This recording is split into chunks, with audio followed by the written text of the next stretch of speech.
We're here to make a new type of news. New insights, new styles, and new topics every day. We're News Generation. Making news just for you. It's September 15th here in Seoul. I'm Shin-Yun, and this is News Generation, where we make the news at Arirang's very own open studio.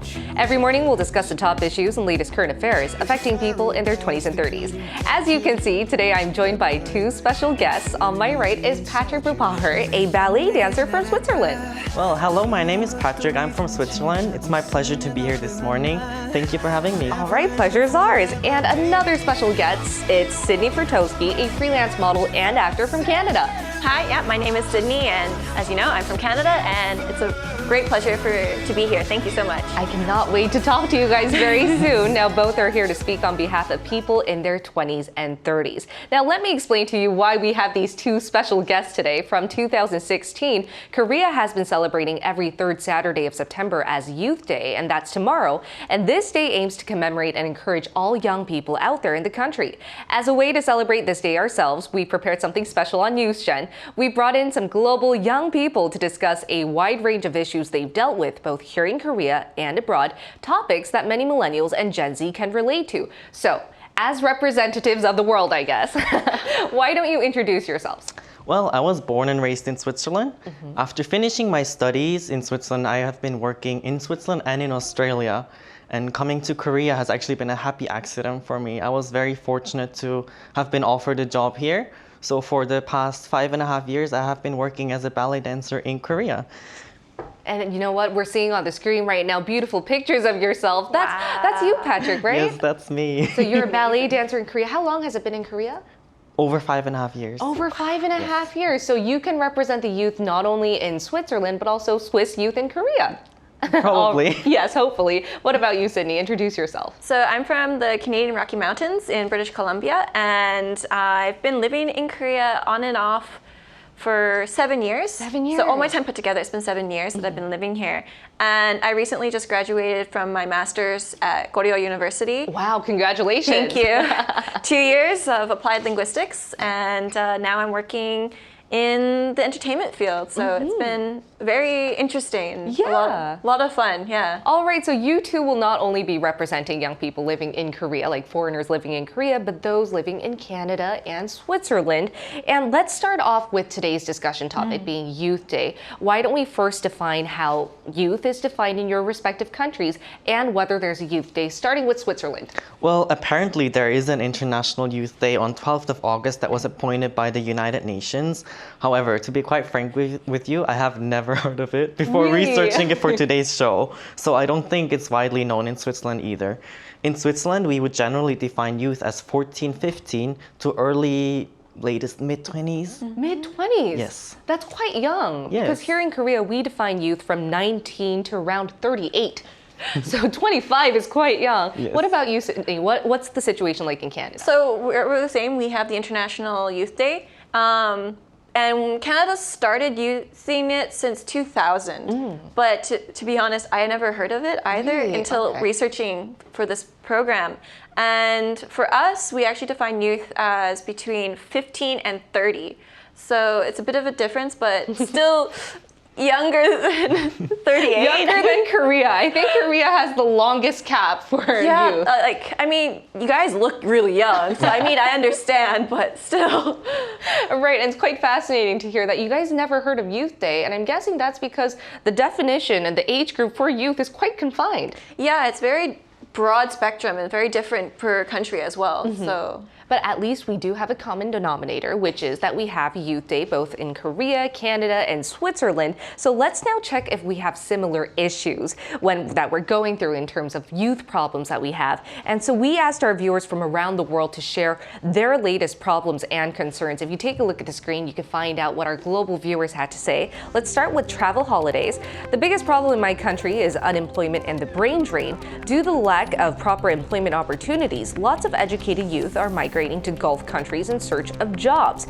Benny, D97, said the biggest concern for the youth in the Philippines is teenage pregnancy and dropping out of school. Doina Arhire said in Romania, the biggest concern for the youth is getting a well-paid job, and another one, buying a house. So thank you to our viewers who shared what youth are going through in their respective countries. I'll take the first one with Benny. I think teenage pregnancy and dropping out of school is always a societal issue. It's not only confined to the Philippines, it's always an issue globally. And a lot of education ministries and health ministries are trying to tackle that. But apart from what Benny said, is there anyone that you would like to, talk about? What problems that our viewers mentioned that you would like to touch upon? Starting with you, Patrick. Yeah, sure. Hello, Doina here. I can very much understand that buying a house at a young age is very difficult. These days in Switzerland, it's actually very difficult to find affordable living space. What about you, Sydney? Anyone you'd like to comment to? Yeah, so travel holidays NP. For us too, it's hard to find jobs, and it's not easy, and it's, I think, a global issue in general. Right. To be honest. I think that's why Youth Day, it could be such a good topic of discussion, because though we may have different age groups of how we define youth, the problems that we all have are quite similar. Yeah. And that leads me to another part of our discussion topic that we'll be talking about. We'll be coming back after this.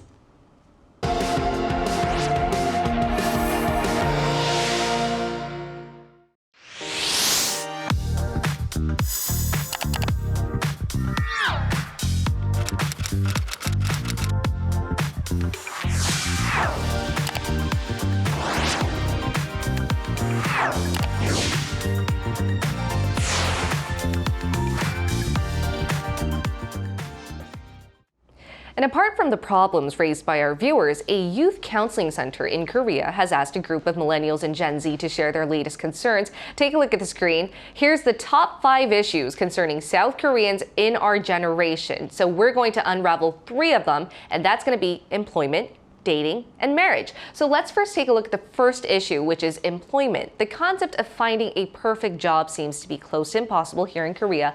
What's it like in Canada? Is it hard to land a job? And start us off by telling us the employment rate there. So in Canada, it's around 57% employment rate, but we have around a 10% for the youth, a 10% unemployment rate. So it is rather difficult to find a good job or a job that you want, just due to the high competition. But people are finding jobs, and women are actually showing higher employment rate for long-term positions, and men are actually losing that, but men are still maintaining higher paid positions. But women are also getting higher pay slowly but surely, and they're all making quite good money, the ones who have a solid employment rate. So the employment rate might not be too high at the moment, but those who have one are having secure paychecks coming in. Exactly. What about in Switzerland? Well, the employment rate in Switzerland is actually very high, around 80%. At the same time, the youth unemployment rate is very low. But one of the difficulties that we face is that at a very young age, we already have to decide what our professional future will look like. In case that we want to go study, already in 5th grade, we have to take an entrance exam for what we call gymnasium, which is a sort of a preparatory high school. And after 6th grade is when actually our school gets divided into secondary school A, B, C, and gymnasium. So those people that attend secondary school, in their 7th year, they have to start looking for apprenticeships. So that means they will have to go and find the place that they will learn their jobs. Wow. But they're so young. That's already at 14. I That's know. very young and very hard at such a young age. Actually, my case was even younger. I had to decide at 11. 11 years Yes. old. You wanted to be a ballet dancer since you were 11? I had to decide that I'm going to do it at 11. Wow. So in Switzerland, the majority of people decide to be a commercial employee, as it leaves them a broader spectrum of possibilities once they finish their apprenticeship. Once people finish their apprenticeships in Switzerland, there's always the possibility to get hired right into the company they have done their apprenticeships at. However, if that's not the case, Switzerland offers a good job market. Right. And if you have what it takes, finding a good job in Switzerland is not too hard. But the question will then just be if it's the right job for you or not. But yeah, like I said, finding a good job is probably easier than finding affordable living space. I think that's a positive light to things. Yes. But that's quite fascinating. From 5th grade, you have to choose whether you're going to take a path in academia Yes. or you want a technical job. Yes. But I'm quite fascinated to hear that Switzerland is providing the right infrastructure for either options. Now, staying with employment, a lot of Korean millennials and Gen Z either do the so-called quiet quitting or they actually just quit their jobs months into their new post. And I'm wondering, is that the same case in Canada and Switzerland as well? Would you guys think that the job satisfaction rate is similar to that in Korea, or is it higher in Switzerland? Well, there's always cases of people leaving their jobs very soon after getting hired. When you start a job in Switzerland, there's always going to be a trial period of 1 to 3 months. And within that trial period, getting out of your contract is actually a lot easier and the period of notice is very short. But I believe that in Switzerland, people would much rather suffer a little bit in a job they might not like than being unemployed. Ah, I see. No wonder the employment rate is so high. Yes. What about in Canada? So for us, like the satisfaction rate is around 40% for generally around the field. But still, there's around 66% of workers who are quiet quitting. And so they're just not feeling that they're being appreciated enough or being paid enough for the work that they are performing.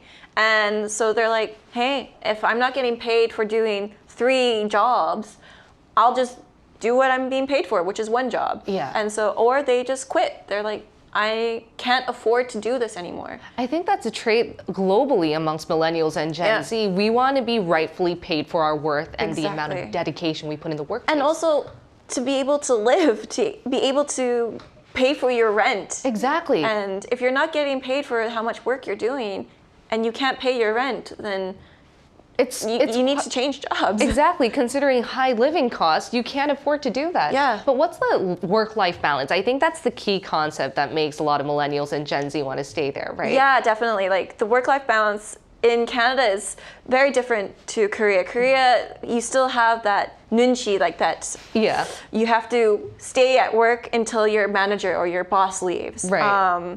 But in Canada, you work until say 5 p.m., you're done. Even if my manager is still there, it's like, enjoy your work, I will see you tomorrow. And also the divide between work and life is after 5 p.m., I will not answer my work calls, I will not answer any emails or anything regarding work because I'm not being paid for that. Okay, so there's a very big distinction as to what happens in the workplace during work hours and post. Yeah. And how do you know, how would you compare that to Korea? Because I know you also have experience working here, right? Yeah, so I worked at an all girls high school. And even though I wasn't as burdened by the societal things of work, but still, like if I was sick, I still came to work. Right. Pre-COVID, of course.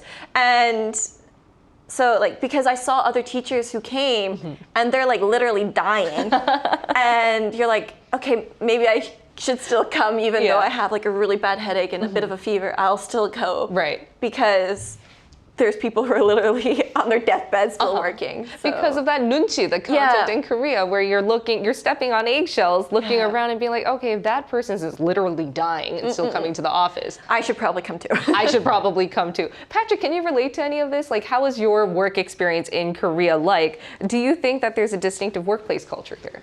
Well, generally, I think in Korea, they always like depend on your work. Like your company's always like, oh yeah, we need you. So you just feel the need to go to work even if you're not in the best condition. Right.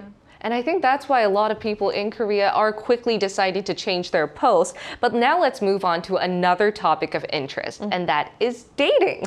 And we've had an episode on NewsGen where we talked about millennials and Gen Z who've never been in a romantic relationship before, and we call them in Korean 모태솔로, which loosely translated means single since birth. And statistics show 3 out of 10 millennials and Gen Z in Korea have been single since birth, either by choice, given that it costs a lot financially to go out on dates, or because they haven't given the opportunity to meet their significant other. But apart from this distinctive 모태솔로 trend, do you guys think that there's a distinctive dating culture here in Korea based on your experience? Well, something that I have found very special here in Korea is actually that how fast-paced and short-lived most of Korean relationships are. people become a couple after only meeting a handful of times. Mostly they celebrate multiple anniversaries very publicly, and just being a couple is celebrated very publicly. And then within a short of time, they just break up and pretend like they don't even know each other. Yeah, so like I think we make it really official when we start it, and then we Like make from it day one on. from It's day like- one. We have those apps where you count down the days when you've been together, those anniversaries, but then once it ends, it's very publicly ended. You erase all the pictures on social media. Just never happened. Yeah. Which never happened. What do you think about the Korean dating culture? Yeah, so that's like, I'm also really shocked at just how fast they start and end dating, and also the manner of which they are ending dating, like ghosting. Ah, yes. I find that to be really just rude and impolite. And like, I mean, I've heard of people who've been dating for 9 years, but their partner suddenly just starts ghosting them. And oh, that's your answer. We're no longer together. I mean, where's the respect in that? But one thing that I really found interesting when I first came to Korea, way back in 2012, was the couple look. And how they all, like, head to toe, decked out in couple attire, like their phones match, their clothes match, even their underwear matches. And I mean, in Canada, I had never seen that, but now I think in Canada it's sort of starting like to become popular, like at least like matching watches or like some accessories are Right. similar, but maybe a t-shirt here and there, but Like not a whole similar wardrobe. look, but not like twin looks where No, you yeah, match exactly. head to toe. Exactly. And you mentioned Canada, so why don't we now look at the distinctive dating scene back at home, starting with Switzerland? Well, in Switzerland, meeting through friends is still very popular. Yeah. And also just approaching someone that you're interested in is very normal, actually, may that be at work, in school, or any other public setting. Also, these days, the use of dating apps has become very normal. Yeah. And people don't really have a problem with saying that they have met their significant other through a dating app. Really? That has yeah, it has become very normal. So it's really commonplace to just meet your significant other Yes. through dating apps, and people are open about Like it. a few years ago, people were a bit like, oh, like, can I say that? Yeah, I they met them on shushed an it, app? yeah. But now it's okay. Oh. But like generally, the dating scene is quite relaxed, and people are not really in a hurry to become a couple or like be in a relationship. Like make it official. Yes. So what would they be in then? Well, there's a lot of situationships going on before they become relationships, and these days people just have the freedom to have the dating life that suits them. I respect that. What about you, Sydney? What's it like in Canada? So yeah, same as in Canada, like same as in Switzerland. Dating apps are very common. Around like 36% of people are using dating apps to meet their significant other, and there are multitudes of dating apps now. So you can pick and choose where you want. And yeah, people are meeting more at like functions or similar hobbies, as well as school sports events and things like that. So it's pretty casual as well, and people aren't as quick to start officially dating. We go through different like tiers, like, oh, I'm seeing someone, then oh, we're unofficially dating, Yeah. to okay, we're officially dating, like this is the day that we are boyfriend and girlfriend. I see. type So thing. in Korea, we have this concept of some, right? Yeah. It means you have something with that partner, but you're not officially in a relationship. Is there the concept of some in Switzerland Yes, and but Canada? it's a lot longer than in Korea, the sum period. We What have about a thing Canada? called we have a fling, Uh-huh. and we also have I'm seeing somebody. Okay, what's the difference there? So a fling is very like 가볍게, very loosely, very like, oh yeah, it's just a fling, you know. But I'm seeing somebody is more like in terms like, okay, yeah, we are meeting for the potential of actually dating. Are they exclusive then? Some are, some aren't. It really depends on the people. So for my example, I would be exclusive. Even if I'm seeing somebody, I would be exclusive to that one person and see how that goes. But if it's a fling, then It's open to opportunities. Yeah, you're more open to I think that's the thing about relationships. Here in Korea, the same goes for, well, like we have dating apps, people meet naturally, but I guess the biggest distinction there would be making it official Yeah. and how we define it. Now let's head into our last area of discussion. It's very closely related to dating though, it's marriage. And I've asked our regular panelists this question a few times now on our show, given that Korea does have a low marriage rate nowadays. Do you guys think getting married is a must? I do not think getting married is a must anymore. If you look in older days, especially women depended on getting married because they were expected to be housewives and the husbands were expected to earn the money for the family. But these days, women receive very good education and do very well in job and business world. So I think especially women have gained independence to decide if they want or need marriage in their lives. So definitely not a must anymore. What about you, Sydney? Personally, I would like to get married if I find the right person. But yeah, I don't feel the need to get married. Like my family back in Canada, they're like, oh yeah, if you find someone, you find someone. And if you don't, you don't. Right. But here, as a woman, as a single woman, and at my age, people are like, oh, so are you married? I'm like, no. So you have a boyfriend, right? I'm like, no. What are you doing with your life then? It's like, I'm working.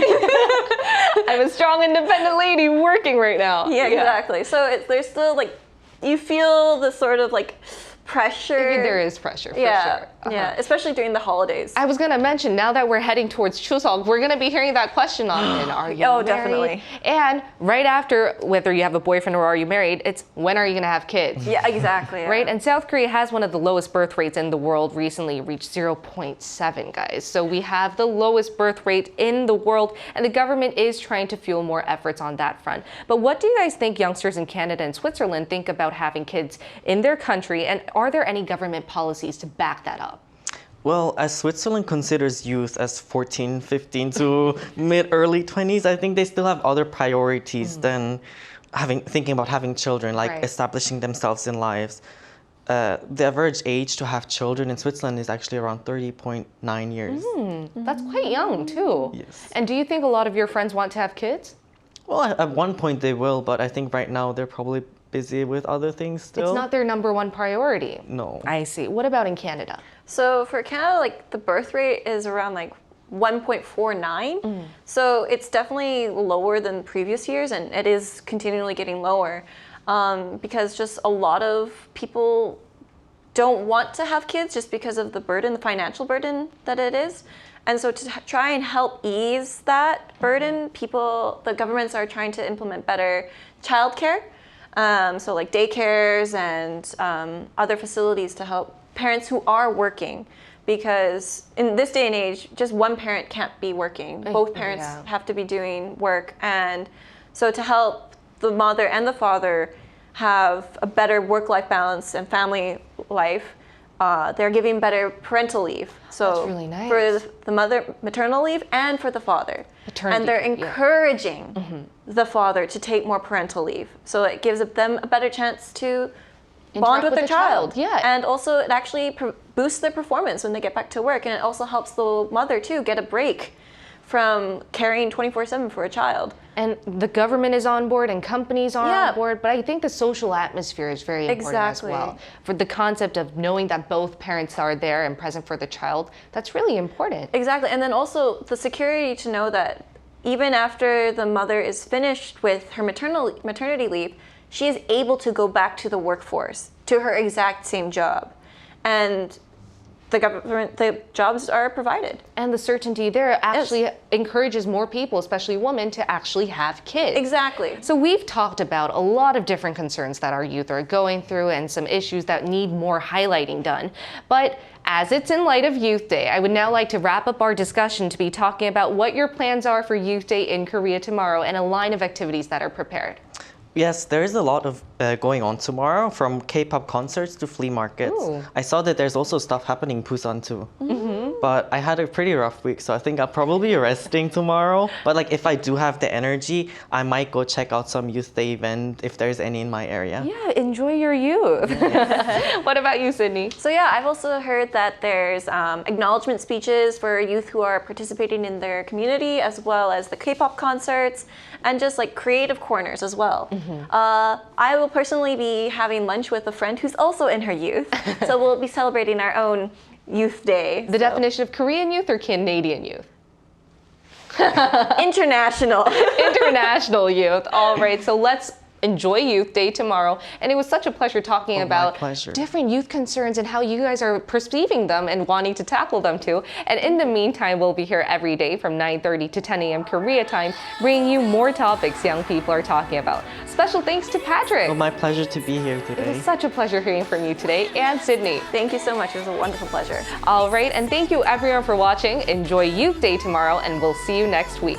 We are New Generation.